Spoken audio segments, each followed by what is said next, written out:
In this video I wanted to highlight a collection of state capitol buildings, most of them in the United States, one in Canada. I'm looking at it through the lens of the possibility and likelihood that these are older than we've been told they are, and were built with technologies that we weren't supposed to have had at the time they say that these things were built. So I'll be providing you with a little bit of narrative to go along with the spectacular visuals. And you can, of course, as always, come to your own conclusion. Here we have a map of the location of many of the state capitals, and I just wonder if what we're dealing with could be mapped out into some sort of a grid pattern. So many of the state capitals don't land in the major metropolitan centers of these states, almost like these destinations were predetermined. But without further ado, let's look a little bit closer into the buildings themselves.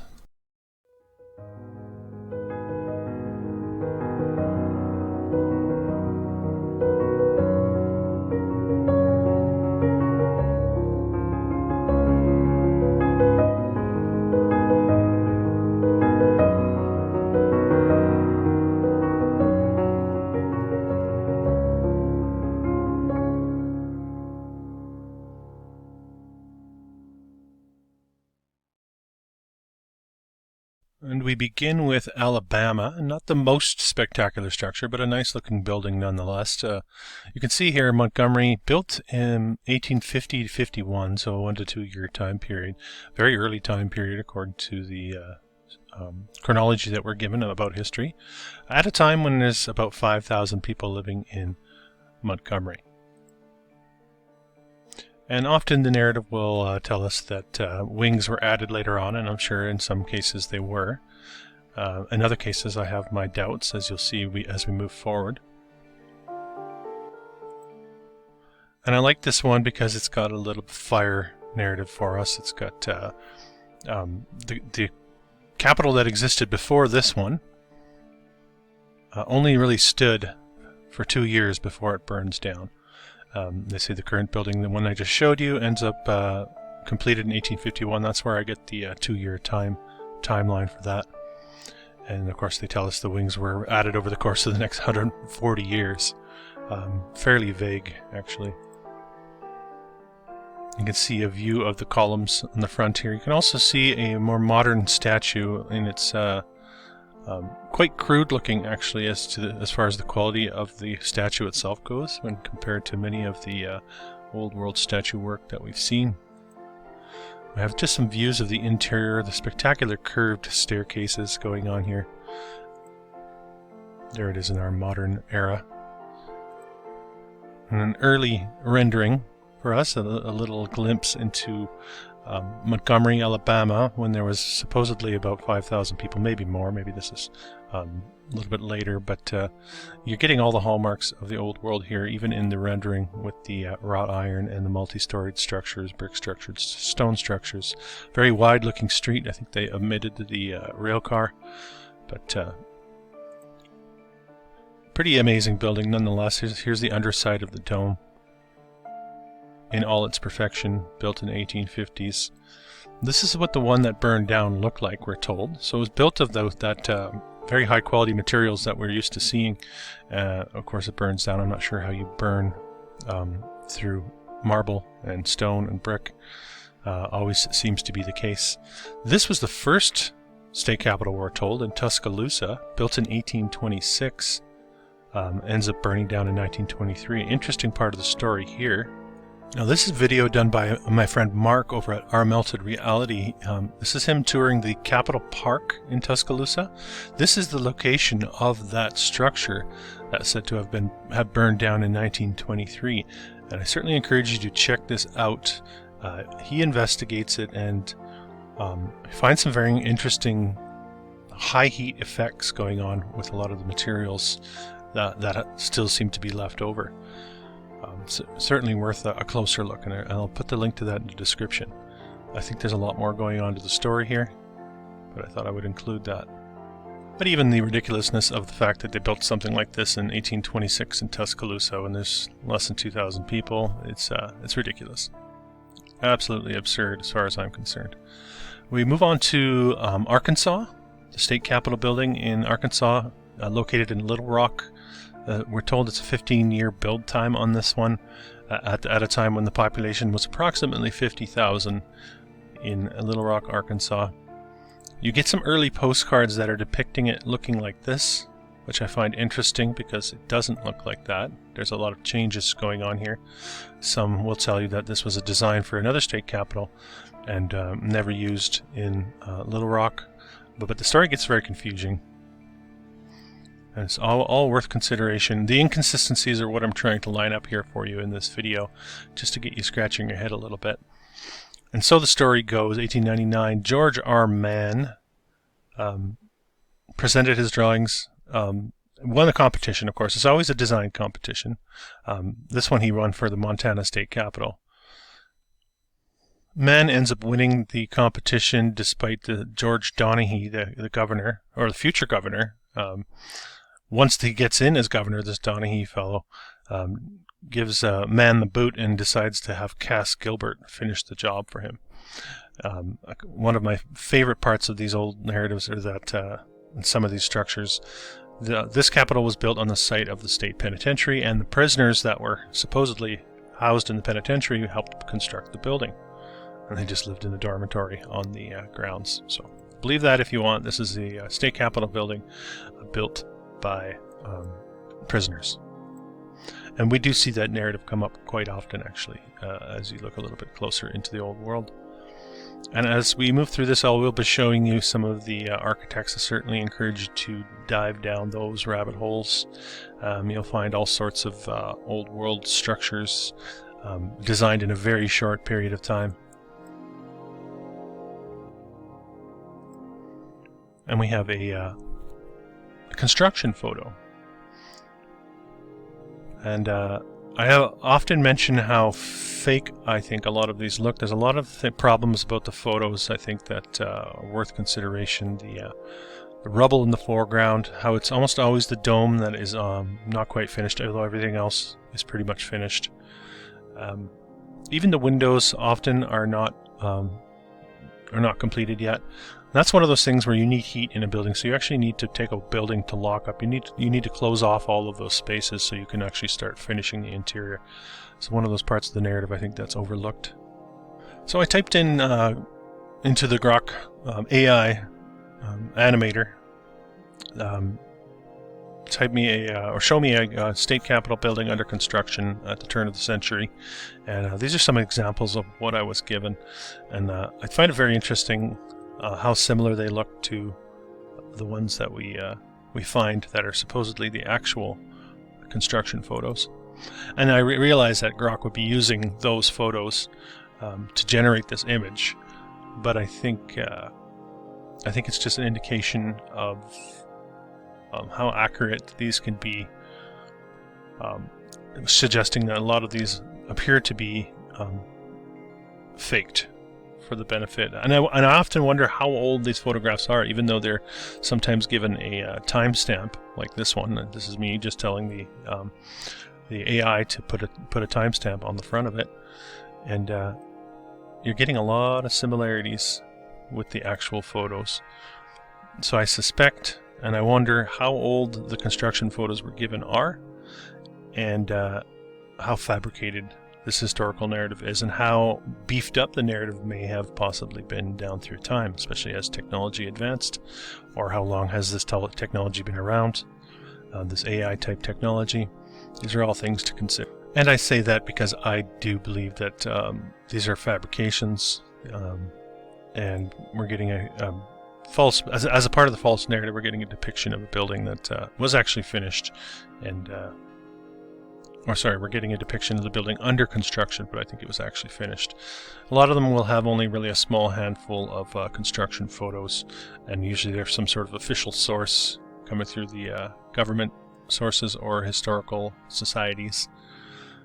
I just find it very difficult to believe that the way they have these ramshackle construction sites, and then you look at the splendor and perfection of the interiors of these places and the exteriors, and to believe that this was done by prisoners is absolutely ridiculous as far as I'm concerned. There's a really good, I think, a really good fake. Nothing about the dome portion here looks real to me. So we have, I think, some sort of overlaying going on. That or the historical narrative is on the up and up, and everything we're told about the past is true. So you choose to believe whatever you like on all of this. And I'll just keep moving forward, showing you the perfection that we're dealing with here.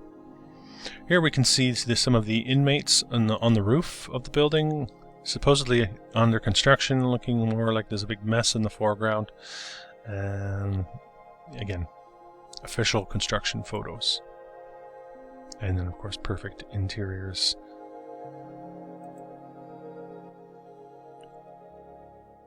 I mean, there's a reason why we don't really build like this in the modern day, and if we did, it would be such a monumental undertaking. If you could envision the task of constructing a state capitol, much like these in our modern day, it would be so widely celebrated and covered. But back then, it was just commonplace. They were doing it all over the place. This is our Canadian contribution in this presentation. We're looking at British Columbia, Victoria, less than 20,000 people living there at the time, about a 5-year construction time period on this. And you can see, again, the gentlemen of the time of the early 20th century and the perfection of the architecture in the background.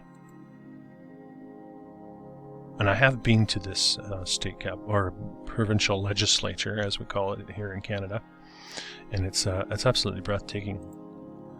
Francis Rattenbury was the architect. He wins a design competition at the age of 25 and knocks this thing out at the age of 25. You think he barely had enough years of life to even draw this thing up. Another issue I have has to do with the engineering with all of these. All we ever hear about is the architect. We don't ever hear about of the engineering portion. Who was drawing the structure? Who was making sure the structure would hold? With all of these domes, columns, wide expanses, are we to believe that the architect had that knowledge already and incorporated that into the drawing? Because we don't do that in the modern day. There's usually a symbiotic relationship between the architect and the engineer to make sure the architect's vision can be achieved. The engineer is making sure that the structure will hold. So another massive hole in the narrative, if you ask me, has to do with that. And looking very, very old as well.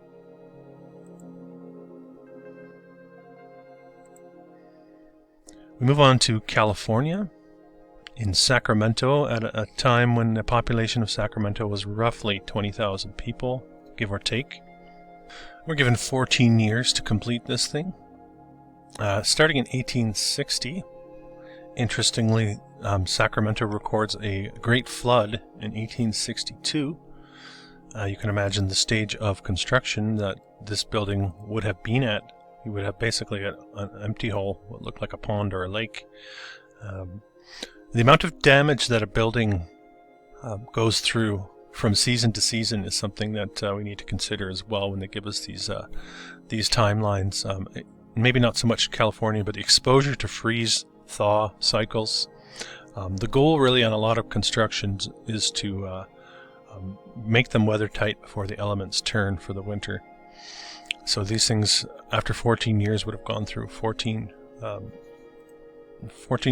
different seasonal changes, I suppose, and the drawbacks that go along with that. It's something to keep in mind when we look at some of these timelines. I think what they've done in some cases, they've stretched the timeline to make it believable. In other cases, they're impossibly short. And either way, I just don't think they had the technology to do this at the time, or at least we don't know about the technologies that were available to them. Here's an early look at the California State Capitol with all the statue work going on along the roof line. And if we look at the modern version, all of that is gone. So it has been scaled back. I don't have a date on this photo, but from this timeline here, it has definitely been scaled back. Absolutely breathtaking structure. The level of perfection on these buildings is something that we need to take into consideration as well. It's certainly not something that you can draw up. Of course, the drawing would have to be perfect. Dimensions on the drawings would have to be perfect. But then builders that put it into practice and actually make these things also have to be perfect in the work that they do. Certainly not prisoners. Unless, of course, all the prisoners were incarcerated builders, very highly skilled incarcerated builders. So I hope you see what I'm saying. The narrative itself falls flat on its face. And the closer we look at it, the more we'll find that's the case. We move on to Colorado, Denver, decent-sized city at the time, 130,000 people, we're told. Built between 1886 and 1901, 15-year time period on this thing. We have in the foreground here the previous state capital. Yeah, take that one in for a second. Quite a leap to go from that to that building in the background. But we are being asked to swallow that as the truth. Part of this construction required 24,000 tons of granite from Gunnison, which is apparently 500 miles away from Denver. So the transportation that was required, this is granite as well, moving massive stones of granite. It's superhuman. These are all superhuman feats that we're being asked to swallow here. The architect on this one is Elijah Myers. He's responsible for 3 state capitals. You can see here, history says that he may have studied architecture. That's not a for certain. They just tell us he may have studied architecture before the Civil War. You can make of that what you will. I like this as part of the narrative attached to Elijah Myers as well. We know he died in 1909 because the New York Times reported on it, we're told.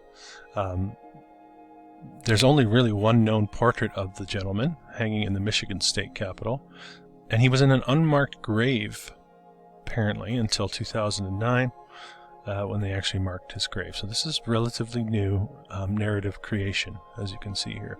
Was he really in an unmarked grave, or has this story been manufactured for us and had put this man's name to 3 of these state capitals? That tends to be the direction I lean in. Another interesting fact about these state capitals has to do with how similar they look, despite the fact that so many of them are done by different architects who end up designing these things for a competition. You would expect more diversity of design, I think, if that were the case. So there's a uniformity in the structure, the style of building, and all these things need to be considered. Here we have the hard-working construction workers getting ready to finish off the dome, apparently. Just a look at some of the interior. And keep in mind the quality of materials as well. So many of the railing balusters, a lot of the interior finish is stone, milled up stone, shaped to perfection, still in place after all these years. So very high quality the way that they were installed and fitted. All things that need to be considered. This is just a shot of the lower reaches of the Colorado State Capitol building. There are many stories in many of these structures of tunnels connecting these structures to adjacent buildings as well. And I could go deep into the tunnel systems that so many people are discovering or have heard about in many cities and towns. There's a whole different level to this rabbit hole that lies beneath the surface. But again, we're looking at absolute perfection, highest quality of materials, and another thing to consider as well is how were these finished? How are the interiors of these finished? With what technology were they using to keep these places dry, to keep them lit? Like I've mentioned in a previous video, any sort of work that you're doing over your head, first of all, you would need light, you would need heat to dry the materials, the paints, the plasters, and you would, if you're using some sort of flame source, you would be damaging that work surface.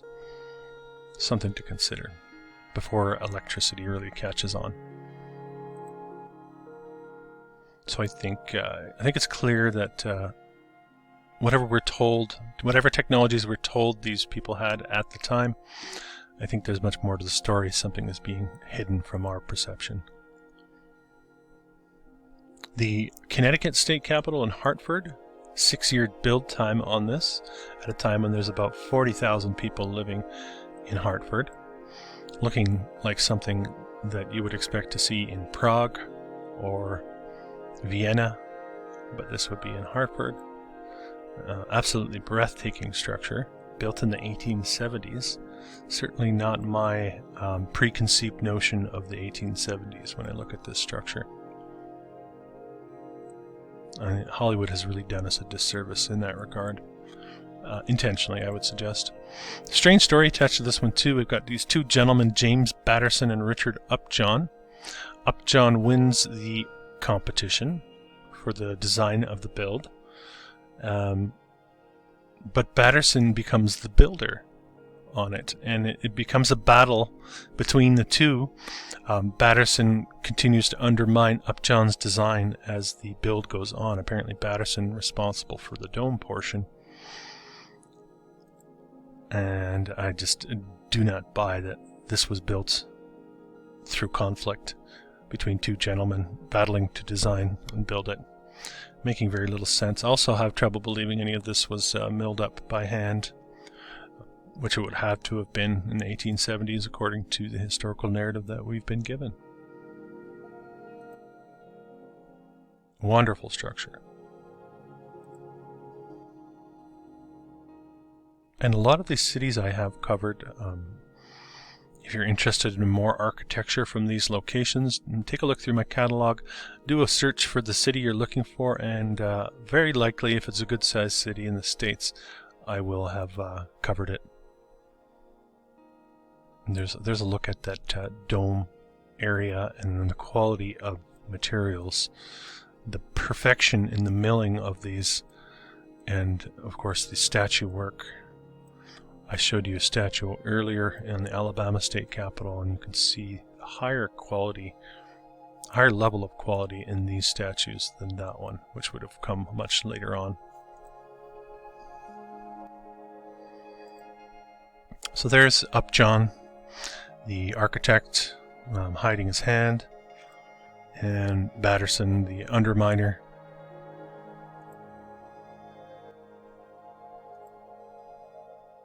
It's absolutely breathtaking, isn't it?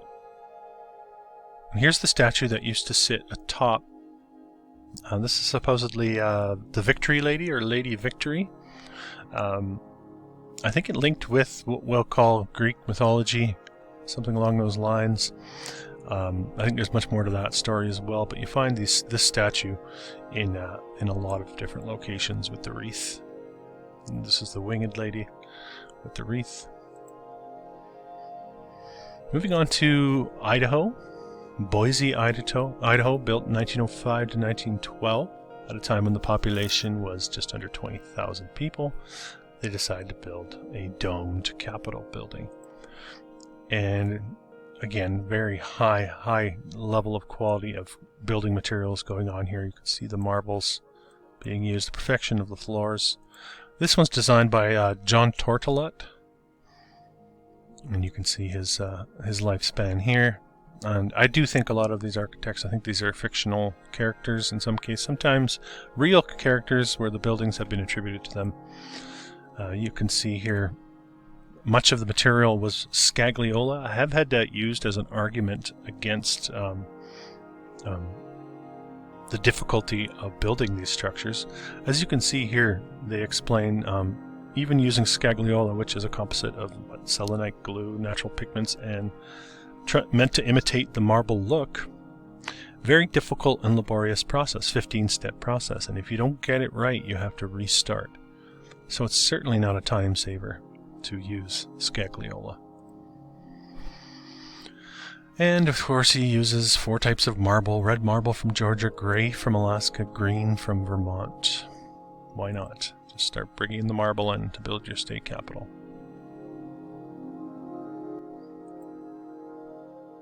And we're getting all the hallmarks, all the things we expect to see in these spectacular structures. And we have a winter's day in Boise. And we were given a few construction photos. This one looking a lot like the previous construction photos we've looked at. And this is an absolute pose of a construction photo.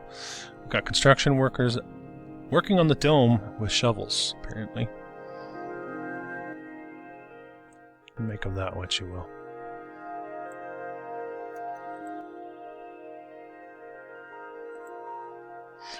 Alright, move on to the Illinois state capital in Springfield. Built over a 20-year time period, 1868 to 1888, so just after the American Civil War, they decided to put this thing together at a time when there's less than 20,000 people living in Springfield, Illinois. They mentioned the dome here, and the need for that dome to be supported by solid bedrock, and so they had to dig 30 feet below the surface in 1868. That's a lot of elbow grease to get a firm footing to the bedrock. And you get some ridiculous parts of the narrative here. In this case, we have the original construction included several empty shafts meant for the installation of elevators. Now, the original elevators were supposedly water operated, installed the year before the building's completion, and they were heavily ridiculed for incorporating them into the build. And by 1939, they get switched over to electric power. All part of the narrative, I think. I think they were dealing with technologies that have been buried, and they give us a very poor explanation for some of these and the way that they were put together. Here we have a construction photo making very little sense once again. You've got a gaping hole in that center reach. You've got a finished roof on the right. You've got a roof under construction on the left. No uniformity to the build process going on here as far as I'm concerned. And if this is happening over 20 years, how are they protecting the interior of this building throughout the seasons? More construction photos, more fakery as far as I'm concerned. Here's a look at that dome from the inside, and just to give you a sense of what you're looking at when you're standing on the inside. So if I'm looking up at the underside of the dome, you can see how spectacular that is, and it has that sort of glass at the top. What we're actually looking at is this inner dome portion here, you can see. And above that is actually an outer dome portion. You can see here there's a spiral staircase leading up to the cupola. A common design, and you'll see this in a few others as well moving forward. Very interesting though, that there's that much space above the visible dome in these structures. Finished to perfection, this one. Absolutely spectacular.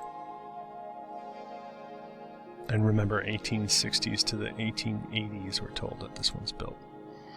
This one built by John Crombie Cochran, who dies before it's completed, as you can see here. And we often get that story attached to these as well.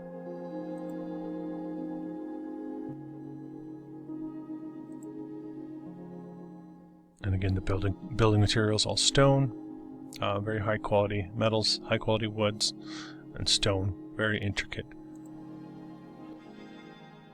You can see all the different colors of stone. Even the underside of the stairs here is a marble paneling going on. Beautiful constructions. Very difficult to even envision duplicating anything like this in the modern day. Moving on to Indiana, in Indianapolis. This should say 1880 to 1888. At a time when the population of Indianapolis is about 100,000 people. Interesting fact here. The building's cornerstone is a 10-ton block of limestone quarried in Spencer, Indiana. 10-ton block. And how are they moving that around in the 1880s? Not easily, I would suggest. And some more of that explanation narrative, I'll call it. The building was also wired for electricity, even though the Indianapolis did not have an electrical power grid. So the forethought going on in the design process here. The anticipation of electricity was in the air in the 1880s in Indianapolis. And again, showing all those hallmarks. So you're probably seeing by now the uniformity of design going on here with these structures. And again, I reiterate the fact that they tell us that these were won in design competitions, usually by different people, even though there is a bit of overlap. There's a couple guys in here that have designed several of these, which is a convenient part of the narrative as well. It makes no sense that you're having such similar structures go up in all these different regions. What makes more sense is these are part of a civilization that was well established, with a high level of technology, knowledge, understanding. I think we need to take a close look at our historical chronology, of course, and throw it out. In many cases, I think we've got a real problem here with the narrative. It makes very little sense that all of this was accomplished in the 1880s. Of course, if you have an explanation, you can throw that in the comments. If you believe that it's all on the up and up, tell me how. Tell me why. But I hope I'm providing enough evidence here and suggestions to at least give you pause for thought as far as what actually went on here. Another interesting part of the architects is there are very few, and often the architects will live right into the 40s, 30s. This guy gets into the 20s. Very few visual pieces of visual evidence of these individuals. Often, it's really only one portrait, sometimes a rendering, or a photograph. It makes you wonder, why is there not more visual evidence of these gentlemen that designed these amazing state capitol buildings that have come down through us through time and remain relatively unscathed by the elements. Des Moines, Iowa has a spectacular state capitol building. You can see the timeline here, a 15-year timeline, at a time when there's about 30,000 people living in Des Moines. You get this type of architecture going on. And Cochrane at it again. We saw him on a previous Capitol building. A piece of the narrative they give us here is that the original stone that was used became waterlogged and had to be replaced. They laid the cornerstone twice, once in 1871, then in 1873. Yeah, I don't know about that. You can see in the foreground we've got some very rough stone wall construction going on.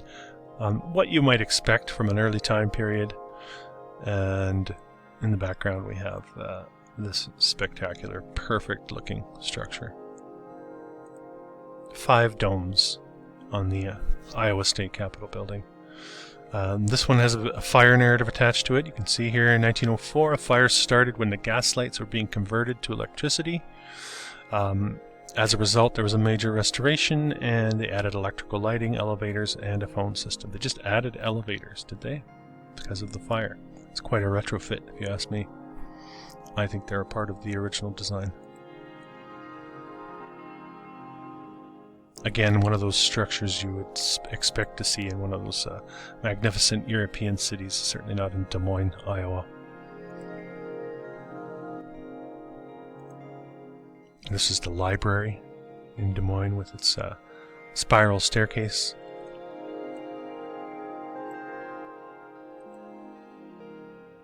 You can see in the foreground here, this is all stonework, the railings, the balusters, all of the treads, wainscoting on the walls. You've got paintings, we've got gilding going on around the paintings, gold leaf. Yeah, absolutely remarkable.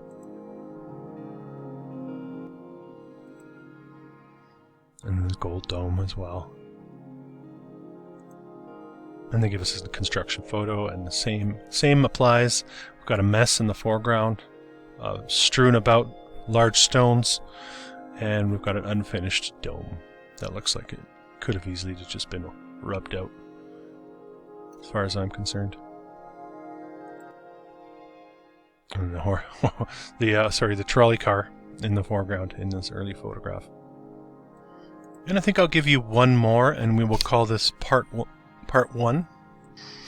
We move on to Kansas, Topeka, Kansas. Built between 1866 and 1903 at a time when the population of Topeka was about 30,000 people. If you're familiar with the YouTube channel Hidden Truth, he actually walks us through this building, giving us a very in-depth look at the building materials, the absolute majesty of the construction process. You can see there we're looking at brass as opposed to the stone we see on so many others. I'll put the link to this in the description. It's a must-watch if you're interested in this type of content and haven't seen it yet. Just to put into perspective how truly spectacular these structures really are.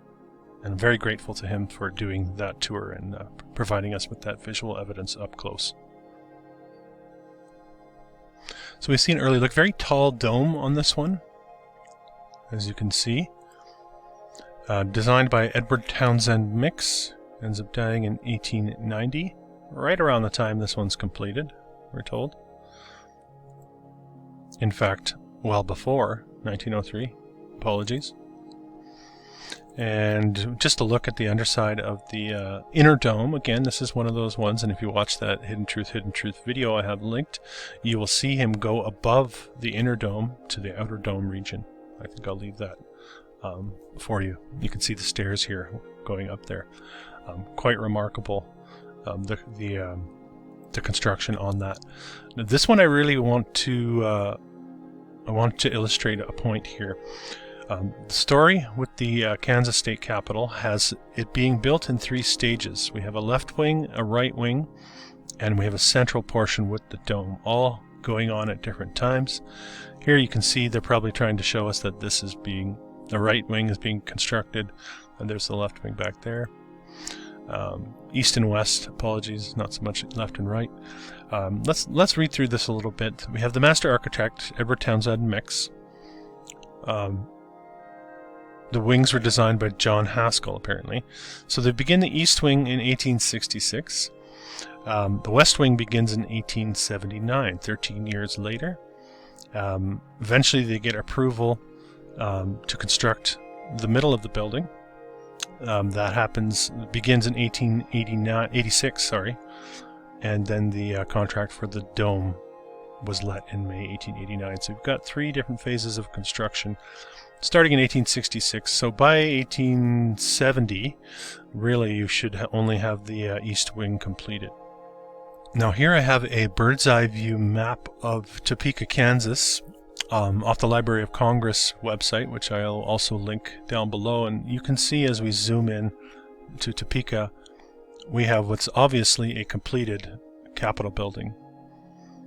And you'll say, okay, well that's great. Well, the problem is the dating on this bird's eye view map. As I zoom in, you can see that the date on this is 1869, well before that building was said to have been taken to completion with its dome and connecting the east and west wings. So I think a major hole in the narrative there. And really you could do the mental gymnastics and say, well, the design was already there, that they just hadn't put it into place and somebody drew in the map on the bird's eye. This, as far as I'm concerned, that's a hole in the narrative, however you want to try to explain it. Good luck with that, I say. Here they're trying to show us that the dome is under construction. And again, if you watch the Hidden Truth video, you'll see that there's nothing simple about the way that they put that thing together. It's absolutely spectacular. And you can see here the columns, the brass columns, the very, very intricate and ornate detailing going on in this building. Not consistent with the people of the time whatsoever. There's much more to the story on this, and the state capitals really are revealing that to us. Here's the upper portion of the dome. So there's a lot going on here, and this is really just going to be part 1. I'll save the rest for later. So I hope you enjoyed this look at the U.S. state capitals. Don't forget to like the video, comment, and if you enjoy my work, there are ways to support the channel. Thanks for being here. This has been an old world exploration. If you're new to the channel, don't forget to subscribe, hit the thumbs up button, and comment. I believe we are in the process of remembering who we really are and casting off the shackles of illusion. Until next time.